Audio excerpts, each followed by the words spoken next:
Hi, I am Anna from sew.lala Patterns, and today I will sew with you the sew.lala RUMI pattern.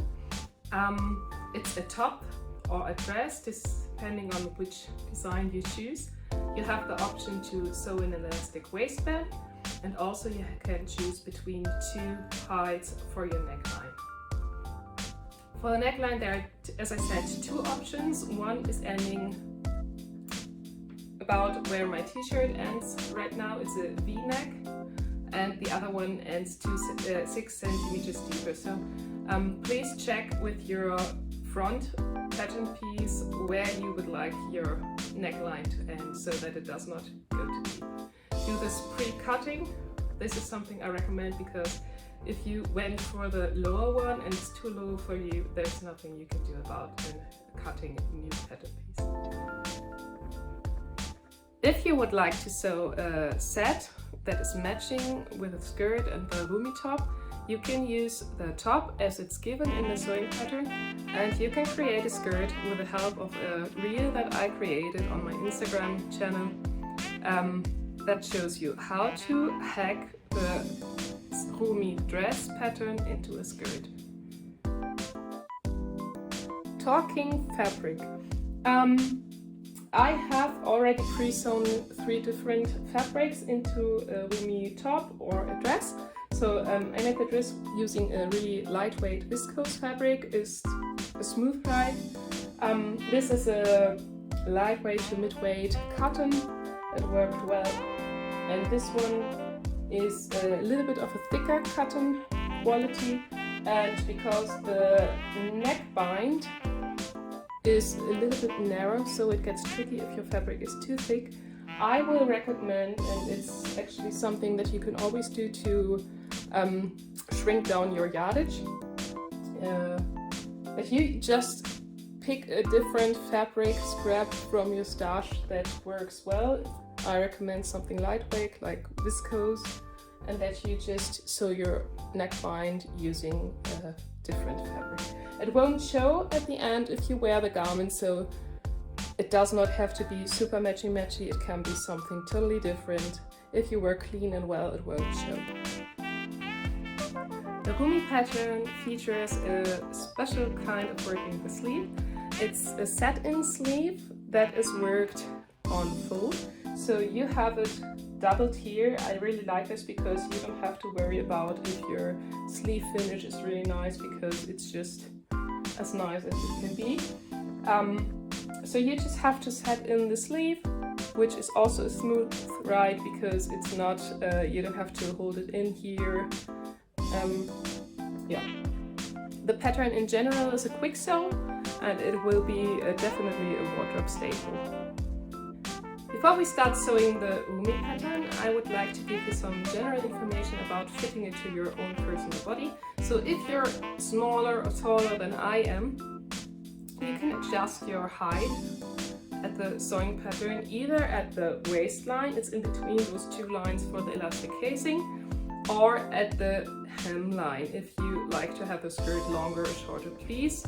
Also, if you adjust at the hemline, please also adjust the slit mark, because otherwise it will change. But the slit in general is something that you can just adjust to however you like to have it. In my sewing instructions you also find the chart about the body measurements that I already talked about, the body measurements.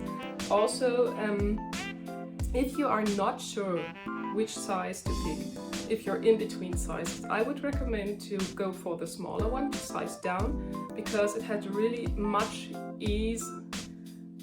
It's really roomy around the chest, so it won't matter if you go down. If you prefer your RUMI to be really oversized in the look, then you can also size up, but just please take notice that it will just add more and more, and the neckline will also go deeper. So, but this is something that you can perfectly do for like beach cover-ups, or if you want a really breezy dress. Yeah, it's up to you.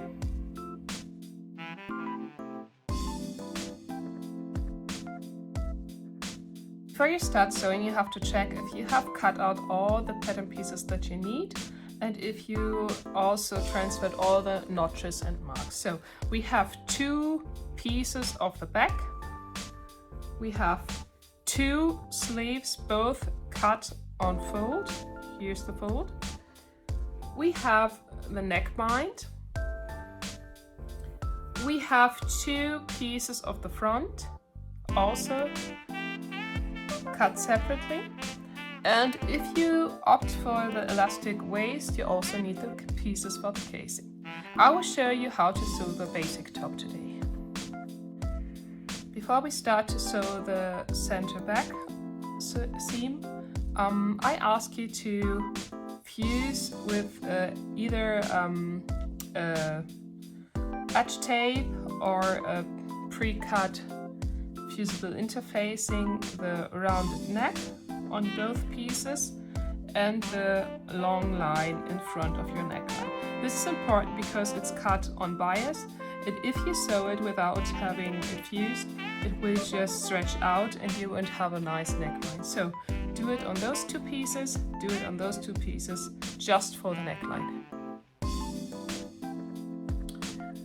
Really important is that when you press on the fusible interfacing or the edge tape, it's important that you don't stretch this edge at all, because it will just give more ease and will change the look of the neckline as well.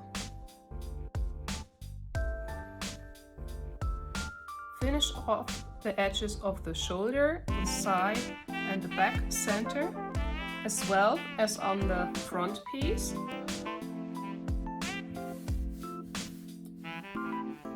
The shoulder and the side. The center front remains unfinished so far.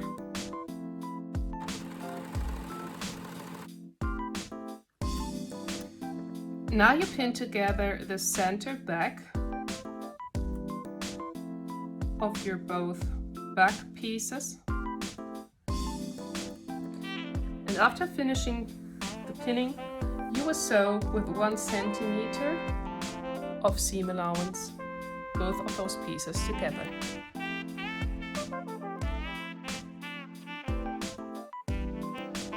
Press the seam allowance apart on the wrong side of your fabric. Take your front pieces and pin them to the shoulder section of your back pieces, making sure that your neckline is at the center.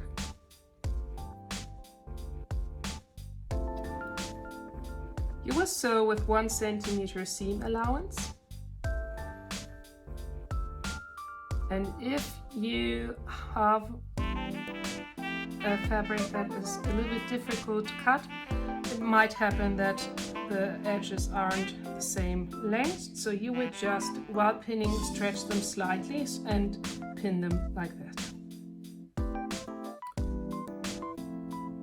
Press open the seam allowance on the back of your garment and take your neckbind, because this is with what we continue with.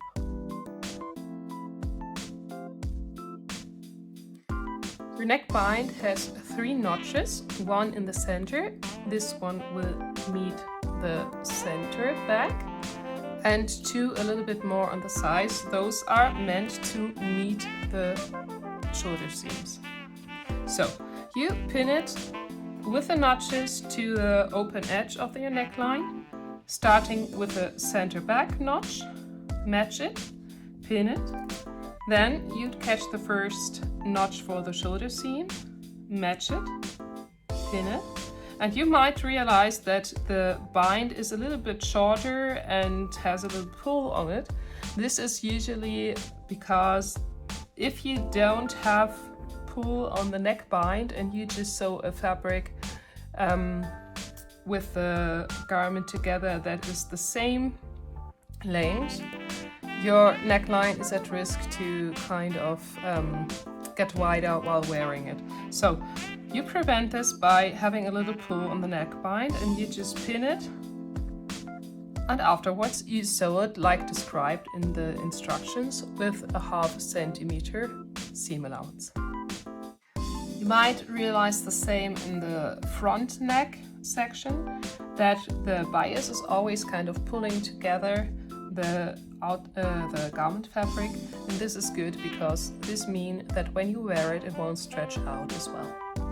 Try to distribute the fabric on the neckbind as even as possible.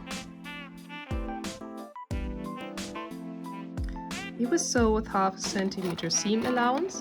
Make sure that you don't pull on the fabric while sewing, but also that you don't sew in folds on the side under the neckbind.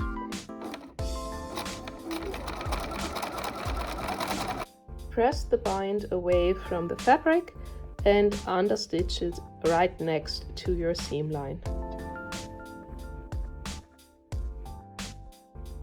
For understitching or edge stitching, I always recommend to use the edge stitch presser foot, or if you want to use your normal standard presser foot, use it as described in the instructions.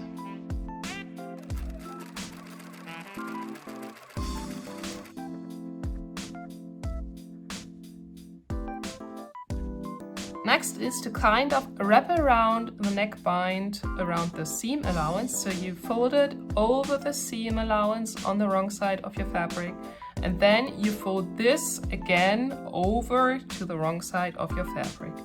It's important that you have this small piece of outside fabric that you kind of pull over to the wrong side of your fabric so that your neckbind won't show.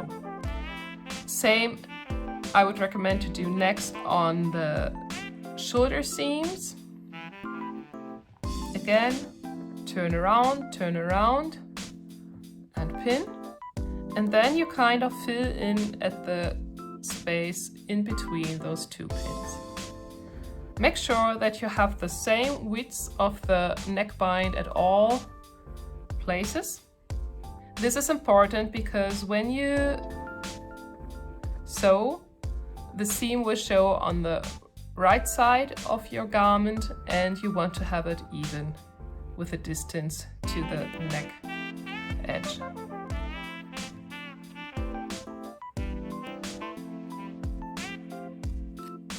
You will continue to do this for the full length of your neckbind.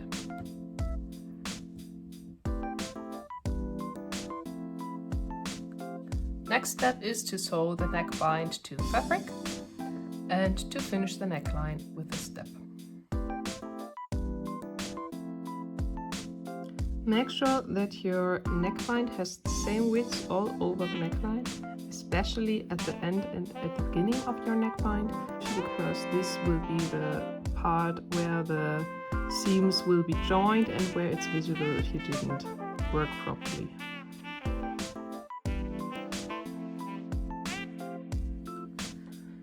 Finish off the center front with the overlocker or your desired method of finishing off. And if you use the overlocker, pull the thread into the seam now, because you will now finish off the center front and you can't just clip it, but you have to hide it. In the next step, you join the center front,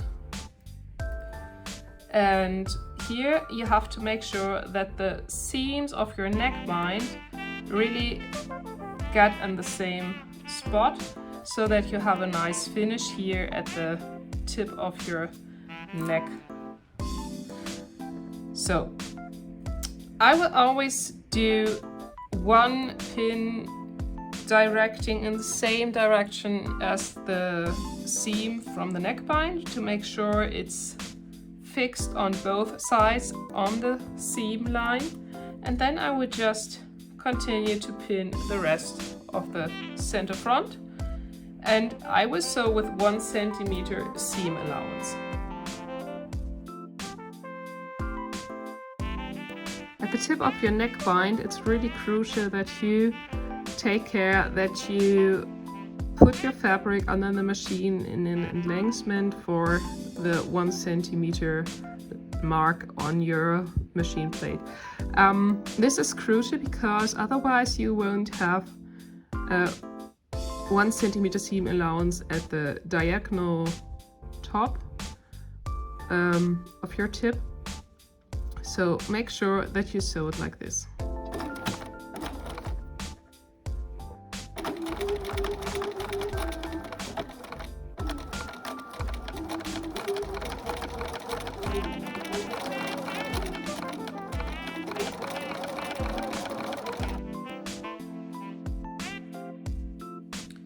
Pin the sides together on both sides of your garment and sew together with 1 centimeter seam allowance.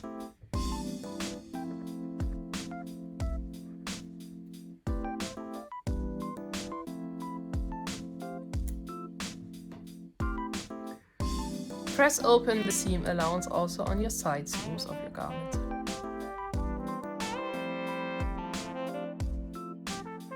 You have already prepared your sleeve pieces by pressing the fold down, and now you will open it so that the fold is kind of separating both pieces, and you will put the short sides on each other with the right side inside of the fabric, and you just pin them to each other, making sure that your press mark is on the same place.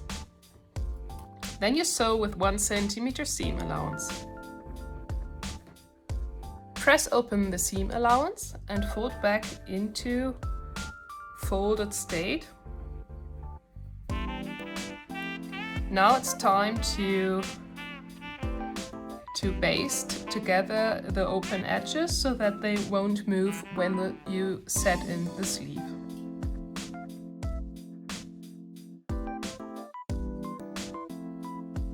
Now it's time to set in the sleeve into the arm opening. I always find it's the easiest to do this when the garment is turned inside out. And now you just have to figure out how to turn your sleeve. It doesn't matter which sleeve you put into which armhole, it just matters how you turn it on which side. So you have to see which part is the front. So this is the front, this is the back. You can see it at the notches. Now you just have to figure out your sleeve. Here we have the back notches, so we need to turn it. And then we have the front notch on the right side, matching your garment. You start by pinning the underarm seam to the side seam. Make sure that you really match nicely here. Next step is to, where is it? To match your shoulder notch, here is it, to the shoulder seam.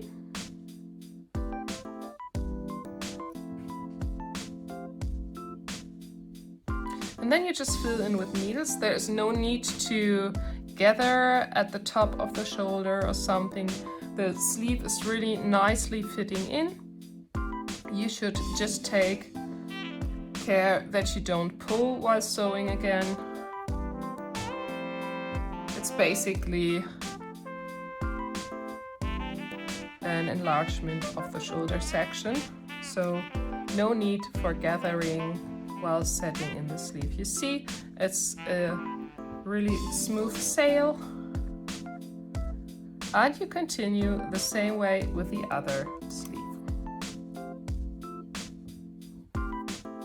After pinning in the sleeve and setting it in, you will sew with 1 centimeter seam allowance and finish off with the desired method.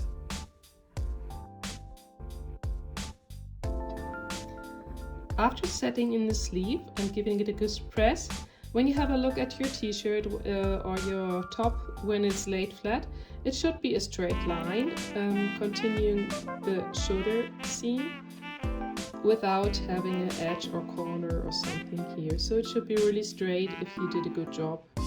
Otherwise, I would recommend to do the sleeve again and to kind of distribute it more to the bottom of the sleeve so that you have a smooth line here.